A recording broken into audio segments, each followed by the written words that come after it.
before we start discussing the lenses in the microscope, let's just review some of the features of lenses that we learned about from the first lecture.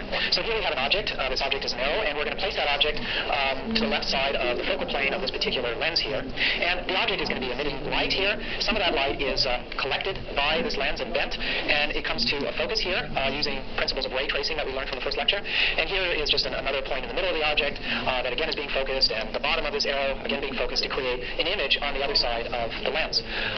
Now we also learned from the lens maker's equation that if you know the focal length of this lens and the distance of this object away from the lens, you can predict where the image will form on the right side of the lens. And the magnification that's created by the lens, well, by definition, is the size of the image divided by the size of the object, which is also proportional to the distance of this image away from this lens divided by the distance of the object from the lens. Now, just as a review, there are two other key points about lenses that I would just like to cover again because they're very important for understanding how these lenses work in the microscope. So one key point about how lenses work is that a parallel beam of light coming into the lens, as you see here, comes to a focus at the focal plane of this particular lens. In fact, that's the definition of the focal plane. So parallel light comes to a focus on the other side, and conversely, light that is diverging from this focal plane over here passes through the lens on the other side as parallel light. And we'll see how this comes into play in the way the optics work in the microscope. So the most important lens in your microscope is the objective lens, which I'm showing over here. And I'm depicting it here as a pretty simple, thin lens. In reality, as you'll hear from the next lecture, which is devoted to objective lenses, it's actually quite a complex series of lenses that are put together. But here I'm just simplifying that into a simple lens. And if you bought an objective lens or have a microscope that is from the 1970s or 80s, it works by a principle of finite imaging. In other words, this lens works pretty much like the lens I just showed you a couple slides ago, where the specimen or your object is placed a short distance away from the focal point of this objective. And then light travels through this objective lens. Here's the tip of the arrow coming into focus, the middle and the bottom of this arrow, which is all focused by this objective lens to create an image on the other side at a fixed distance away from that objective lens. And for many microscopes that were built in that era, that distance is about 160 millimeters. Now, if you have a microscope that you purchased in the last 20 years, those objective lenses and the microscopes work using a different optical system, the infinity objectives. And the way this works is now the object, your specimen, is placed exactly at the focal plane of this objective lens. And as we just discussed, light coming from the focal plane from the specimen will travel through this objective lens on the other side as parallel light. So there's light coming from the top of this arrowhead, the middle, and the bottom, all emerging on the other side as parallel light, which obviously is diffuse light. It's not going to create an image. So you need to have another lens in the system, which is the tube lens, such as shown here, which now takes this parallel light and refocuses it to create an image on the other side. So one reason why manufacturers have turned to this is it offers more flexibility in the design of the microscope and where you place the tube lens, because all this light is traveling parallel, so you can place this tube lens in different points of the light path. And that allows you also flexibility for putting more types of devices, such as dichroic lenses or other modifiers to the light in the optical path between the objective lens and the tube lens. Now in this case, the magnification of the combination of these two lenses is given by this formula here, which is the focal length of the tube lens, which is usually a big number, divided by the focal length of the objective lens, which is usually a much smaller number, and that gives you the magnification of the system. Okay, so then how do we actually see this image? Well, there are two ways. One is to view it with your eye, and through an eyepiece. The way this is typically done is the light comes from your specimen here. It's focused through these two lenses that we just talked about, the objective lens and the tube lens, to come and produce an intermediate image. But we're now going to put another lens system here that can further magnify this intermediate image and produce greater magnification going through an eyepiece. And we're going to have a short lecture where we learn more about how these eyepieces work. And then through another lens, which is actually the lens of the eye, to create a final image on the left side, which is your detector. So here we have different points of your specimen all traveling through this optical system to be focused on your retina to create this final image that we can see on your retina across the spinal brain. Now the other way to capture that image is by using a camera. And the simplest approach for that is just to place the camera at the intermediate image plane.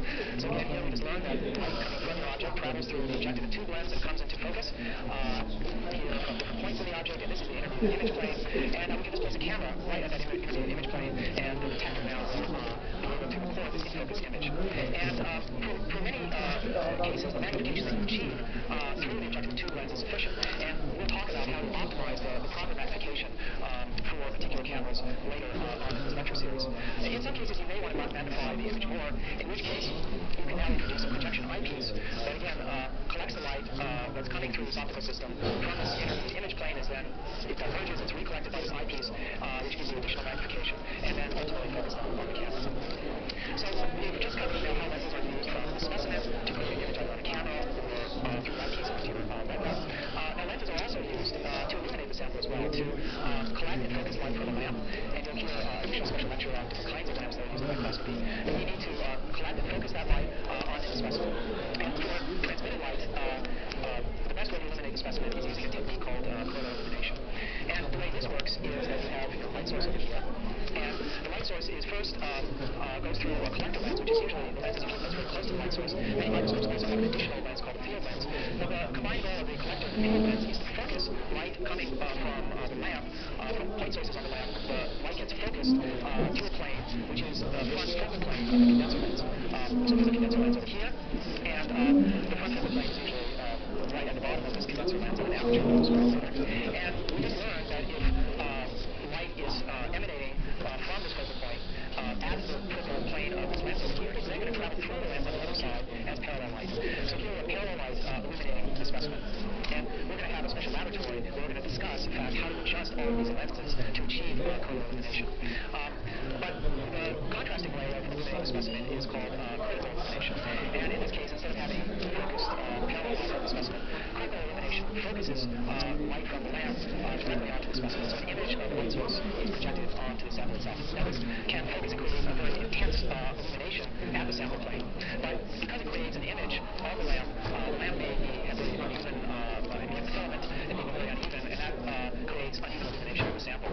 So the main reason for using chronoillumination is to generate uniform light intensity of the specimen, even if the light source itself may be somewhat non-uniform. By defocusing it and having parallel light, you can generate the best type of illumination possible. So anyway, let's go to the microscope now and have a look where all of these lenses are in the real microscope. Okay, so now let's look at where the lenses are in the real microscope over here. So let's first of all start from the lamp. So here we have the illuminating source. It's this filament here. And then we have a lens in front of that, which is the collecting lens for the light. And that light then travels through this part of the microscope.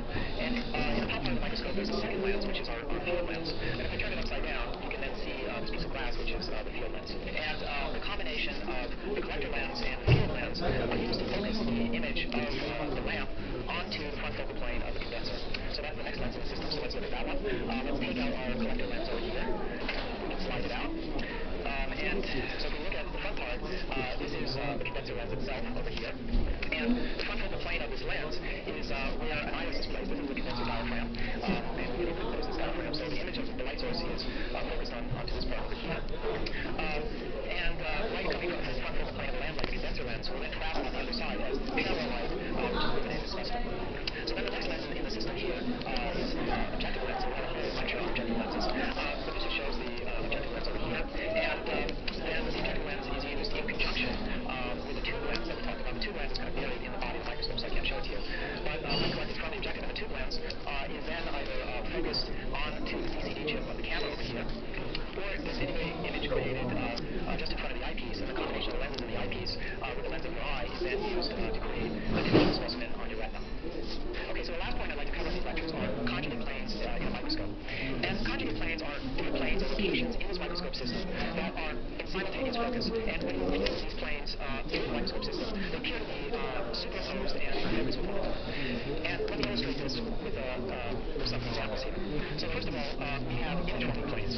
So we already discussed that we can view the specimen through this combination of the objective lens and the tube lens, and this produces a focus and an image on a detector such as the camera. Now, below the sample, manufacturers have also placed a field diaphragm, which if the system is set up in proper chronoillumination, that field diaphragm gets focused on to the plane of the sample.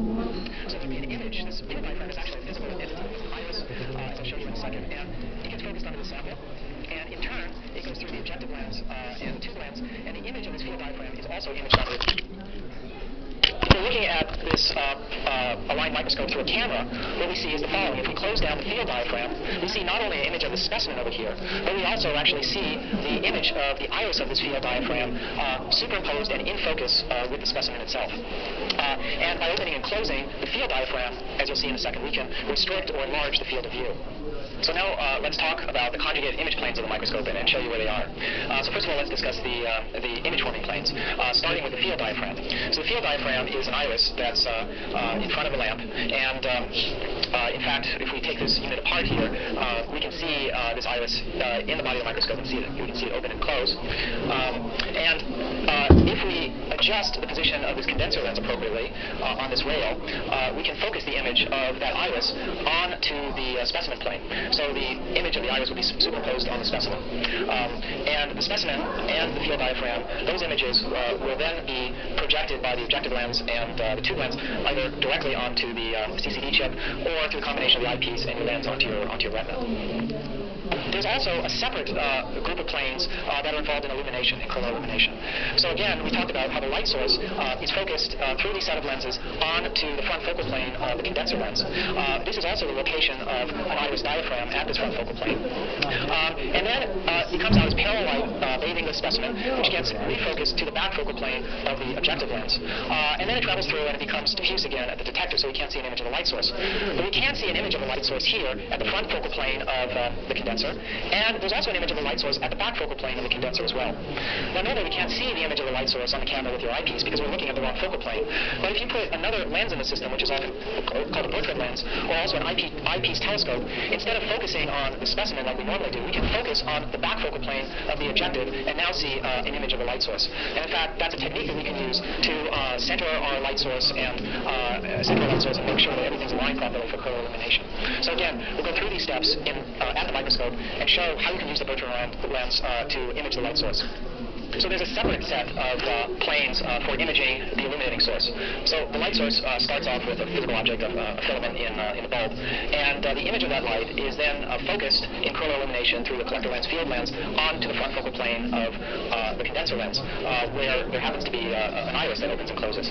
Now light from the front focal plane emerges from the condenser lens as parallel light through the specimen, and that parallel light travels through the objective lens and is refocused on the back focal plane of the objective, which is usually buried somewhere inside the body of the objective lens. The image of the light source when we look at it with the camera or the eye is out of focus because we're focusing on the other conjugate planes corresponding to the specimen. But if we want to see the illuminating image planes, we can flip in, many microscopes have something called a Bertrand lens that's built into the body of the microscope, and that allows us, instead of focusing on the specimen, to focus on the back focal plane of the objective lens. And because all of these are in conjugate image planes, when we focus on the back focal plane of the objective, we should also see in the same conjugate image plane the front focal plane of the condenser, and that's where this iris is located. So with the Bertrand lens in place, if I open and close this iris of the condenser, I should be able to see the physical leaves of the iris opening and closing. And the image of the light is also projected or imaged onto that front focal plane. So when again I look at the back focal plane of the objective lens, I should be able to see the image of the light source as well.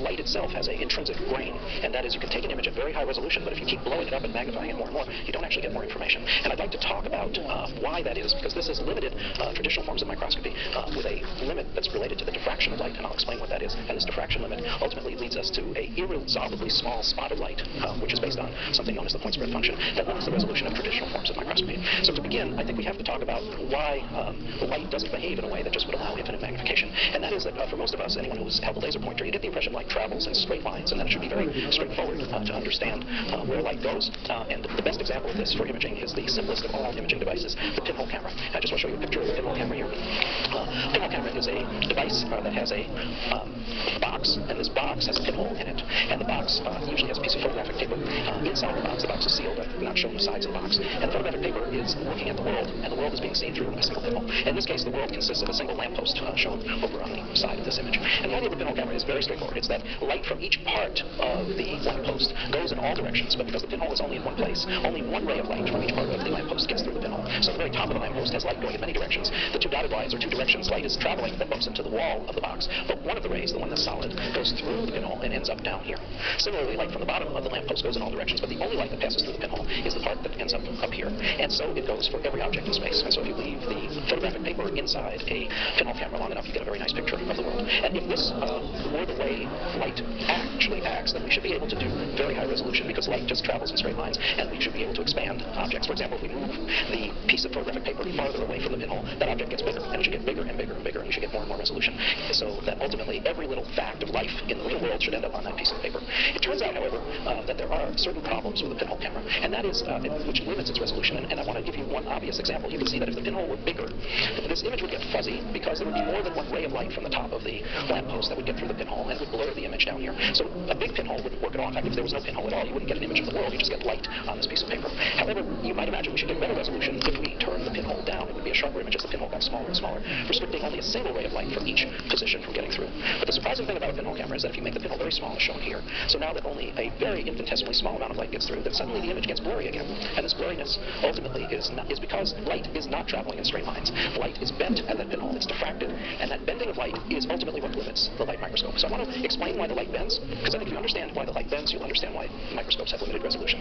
It bends because light is actually not traveling in straight lines, despite the fact it seems to. It's actually that light is a wave, and it's traveling in all directions. And this is not an intuitively obvious idea for most people. In fact, it required a great genius, a man named Christian Huygens, to first figure out this fact. Christian Huygens was a Dutch polymath. He did many, many things, invented many things. He was a genius in many different areas. And one of his great claims to fame was wave optics, the idea that light travels in waves, not in lines. This was his big idea. And it was counterbalanced by Newton's brilliant idea that light is actually made of particles, the corpuscular theory of light. And of course, we all know about photons, and that word photon was first used by Newton. And it turns out they were both right, and in some ways, Christian Huygens was closer to reality, I think, than Newton's view of light. But that's a long story. I want to just tell you what wave theory says light actually is, instead of being a straight line. That light can be thought of as traveling as a wave.